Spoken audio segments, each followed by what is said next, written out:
नमस्कार मित्रों, इस वक्त की कौशाम्बी की सबसे बड़ी खबर है। एक 8 वर्षीय बच्ची के साथ दुष्कर्म किया जाता है, उसके बाद उसके साथ न्याय की जगह अन्याय किया जाता है। तो वहीं पर आज पूरा उत्तर देश शर्मसार हो जाता है इस बात से कि आखिर एक बच्ची को न्याय मिलना चाहिए लेकिन उसकी जगह अन्याय मिल जाता, उसके पिता को ही जेल के अंदर डाल दिया जाता है। ये सबसे बड़ा मामला। और उसके साथ ही साथ प्रधान जी को भी अंदर किया जाता है और प्रधान जी के भाई को भी इनकाउंटर की घोषणा की जाती है। ये सबसे बड़ा मामला है, कौशाम्बी का है। और कौशाम्बी में इस वक्त जो है इस बात की चर्चा चलती है ब्राह्मण समाज की और पाल समाज की। अब जिस प्रकार से देखा जाता है उस बच्ची के साथ अन्याय होता है, उस बच्ची के साथ फिर शोषण किया जाता है, उस बच्ची के पिता को धमकी दी जाती है मारने की, और उसके बाद उल्टा जो है उस बच्ची के पिता को अंदर करवा दिया जाता है। आखिर पास्को जैसा एक्ट उस अपराधी के ऊपर लगता है लेकिन फिर भी उसको बिना अपराधी घोषित करके उसको बरी कर दिया जाता है। ये क्या जो प्रशासन करता है, कौशाम्बी डिस्ट्रिक्ट का जो प्रशासन कर रहा है, क्या ये सही कर रहा है?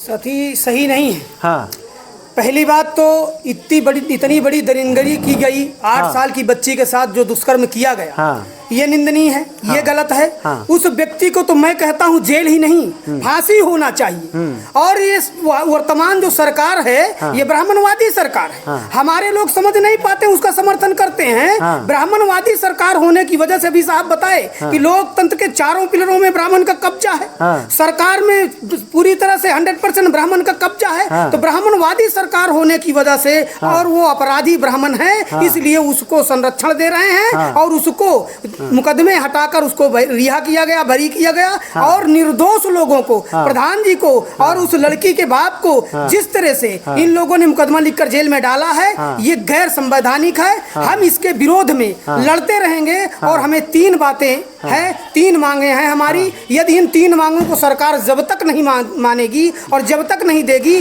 तब तक हम बैठने वाले नहीं हैं। हम भारत मुक्ति मोर्चा वामसेव के लोग हैं। वामसेव भारत मुक्ति मोर्चा के अंतर्गत संगठन आता है राष्ट्रीय पिछड़ा वर्ग मोर्चा। मैं उसका जो है मंडल अध्यक्ष हूँ। प्रयागराज युवराज सिंह यादव मेरा नाम है। मैं जब तक जिस व्यक्ति ने अपराध किया उस व्यक्ति को दोबारा यदि जेल में जब तक नहीं डाला जाता तब तक हम अपना कार्यक्रम बंद नहीं करेंगे, हम अपना आंदोलन बंद नहीं करेंगे। और इन जो वास्तव में दोषी नहीं हैं उनको जब तक रिहा नहीं किया जाता तब तक हम शांत बैठने वाले नहीं, आंदोलन बंद करने वाले नहीं। अच्छा, कितने दिन में आंदोलन आप चालू कर देंगे? हमारा आंदोलन जारी है। अभी 14 तारीख को हमने पूरे प्रदेश के 75 जिलों में, हाँ, 75 जिलों में एक साथ ज्ञापन दिया। हाँ, जिलाधिकारी महोदय के माध्यम से राज्यपाल महोदय को। हाँ, और इसके आने वाली तारीख को 20 तारीख को, हाँ, हम धरना प्रदर्शन करेंगे पूरे 75 जिले में। यदि सरकार इससे भी नहीं मानी तो आने वाले 1 जुलाई को हम भारत बंद करेंगे। और जब तक हमारे लोगों को न्याय नहीं मिलता और अपराधी को सजा नहीं मिलती, मैं तो कहता हूँ अपराधी को फांसी होनी चाहिए। और वास्तव में जो निर्दोष लोग हैं, निर्दोष लोग चाहे प्रधान जी हो चाहे लड़की के पिता हो, उनको बाइज्जत रिहा करके और उनको सुरक्षा मुहैया करा के उनको घर पहुंचाया जाए और सुरक्षा दिया जाए। जब तक ऐसा नहीं करती सरकार तब तक हम अपना आंदोलन बंद करने वाले नहीं हैं। लेकिन जो कानून व्यवस्था है वो कानून व्यवस्था अपराधी के लिए बनाई गई है। कानून व्यवस्था अपराधी के लिए नहीं, इस समय वो पूरी सरकार अपराधी के लिए।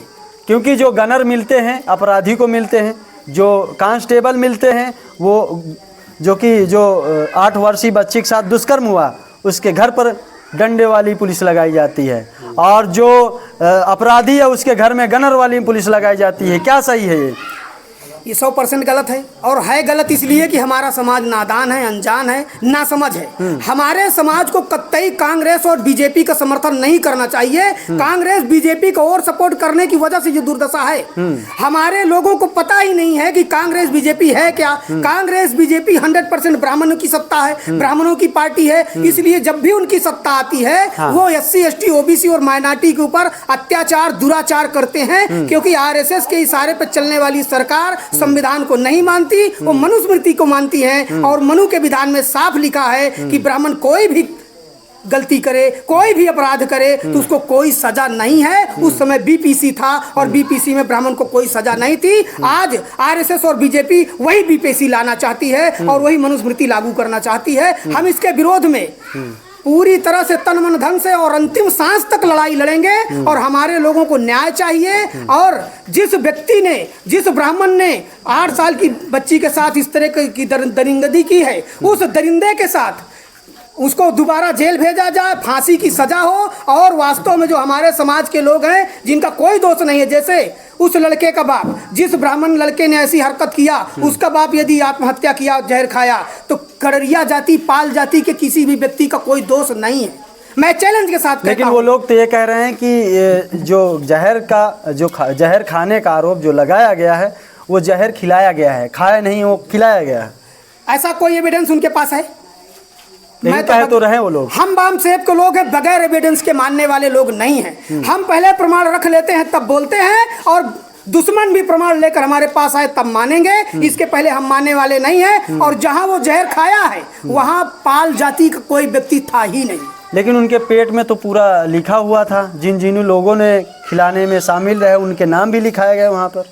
मैं कहता हूँ, मैं पूछता हूँ, लोहंदा गांव से अगर किसी को जहर खिला के और वहां तक भेजा जाए तो क्या वहां तक पहुंच जाएगा? लेकिन वो तो कह रहे हैं थाने के बाहर ही खाए गए। थाने के बाहर कहाँ पे खिलाया गया उसका एविडेंस है, उसका वीडियो है, कोई कुछ प्रमाण उनके पास है? अब बगैर प्रमाण के हम बाम सेब के लोग नहीं मानते। हम बाम सेब के लोग हैं, बगैर प्रमाण के नहीं मानेंगे। और हमारे पास प्रमाण है कि पाल और जाति के लोग एकदम दोषी नहीं हैं। और उनके पास जो इनकाउंटर का धमकी दे रही ना सरकार, ये इनकाउंटर की धमकी सिर्फ ब्रजेश पाठक डिप्टी सीएम की वजह से दे रही है। और हमारे समाज को समझना चाहिए, आज बीजेपी सरकार है तो ब्रजेश पाठक ब्राह्मण की मदद कर रहा है, कल बीएसपी सरकार आएगी तो सतीश मिश्रा करेगा, और परसों सपा सरकार आएगी तो अभिनव मिश्रा करेगा। और आगे जो भी जितनी भी सरकारें हैं, चाहे कांग्रेस हो, चाहे बीजेपी हो, चाहे बसपा हो, चाहे सपा हो, कांग्रेस बीजेपी ब्राह्मणों की बाप की पार्टी है। और जितनी भी पार्टियां प्रदेश में हैं, उन सारी पार्टियों में ब्राह्मणों का कब्जा है, बीएमपी को छोड़कर, क्योंकि बीएमपी ब्राह्मण मुक्त पार्टी है। लेकिन एक बात और है, ब्राह्मण समाज ये कह रहा है कि करोड़ों की संपदा जो दुष्कर्म बच्ची है उसके पास करोड़ों की संपदा भी है। क्या है, क्या लगता है आपको? मैं पूछता हूँ, 300 बीघे का जोतार ब्राह्मण गरीब है, और जिसके भट्ठा चल रहा है वो गरीब है। करोड़ों की संपत्ति है जो लड़के के माँ बाप के पास है, तो इसका भी हमें प्रमाण चाहिए, लिखित प्रमाण चाहिए। क्या वास्तव में करोड़ों की संपत्ति उनके पास है? इसका कोई एविडेंस उन ब्राह्मणों के पास है जो ऐसी हरकत कर रहे हैं, ऐसा बोल रहे हैं? अगर नहीं है तो हम मानने वाले नहीं हैं। हम बाम सेब के लोग हैं, बगैर एविडेंस के नहीं मानते। वो तो चिल्ला के सीना ठोक ठोक कर चिल्ला रहे हैं, मैं गरीब हूँ, मैं गरीब हूँ। गरीब हैं क्या? गरीब तो नहीं है, लेकिन मैं दावा करता हूं कि जब कभी बीएमपी की सरकार बनेगी और हिस्सेदारी उनकी संख्या के अनुपात में उनके देंगे, तब वो गरीबी महसूस करेंगे। अभी कहाँ गरीब हैं? अभी तो पूरे देश के 90% खेती में कब्जा ब्राह्मण का, पूरे देश की नौकरी में कब्जा 85% ब्राह्मण का, पूरे देश के व्यापार में कब्जा बनिया का, और सत्ता में तो 110% कब्जा है। हमारे लोग वहाँ पाल समाज में कहीं सत्ता दिखाई दे रहा है? हमारे लोग वहाँ हैं भी तो सिर्फ गुलाम है। वो चाहे पाल समाज हो, चाहे अहीर समाज हो, चाहे पटेल समाज हो, चाहे मुराई समाज हो, जो भी है। उत्तर प्रदेश के कौशाम्बी जिले की ये घटना है, और कौशाम्बी जिले का और इसी तहसील के रहने वाले डिप्टी सीएम मौर्य जी हैं, केशव प्रसाद मौर्य जी, एक बार भी नहीं बोले, और बार बार चैलेंज कर रहा है ब्रजेश पाठक डिप्टी सीएम, और बार बार कह रहा है, ब्राह्मणों का मनोबल बढ़ा रहा है कि आप बिल्कुल डरिए मत, आप बिल्कुल घबराइए मत, आपके साथ न्याय होगा, और हम इन पाल गड़रिया जाति के लोगों के खिलाफ इतनी कार्रवाई करा देंगे कि इनको पुरखे याद आ जाएंगे, ऐसा कह रहा है। और वो ऑनलाइन बात करते हुए दिखाई दे रहा है।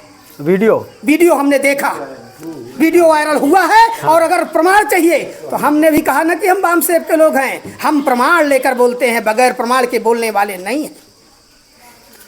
अब जिस प्रकार से राजनीतिक रोटियां सेकी जा रही हैं, उस राजनीतिक रोटियां सेकने के बाद ये मामला बड़ा तनाव हो जाता है। उसके बाद क्या आरोपी को सज़ा मिलनी चाहिए? जो आरोपी है उनको सज़ा मिलनी चाहिए, जो निर्दोष लोग हैं उनको निर्दोषी घोषित करना चाहिए कि नहीं करना चाहिए?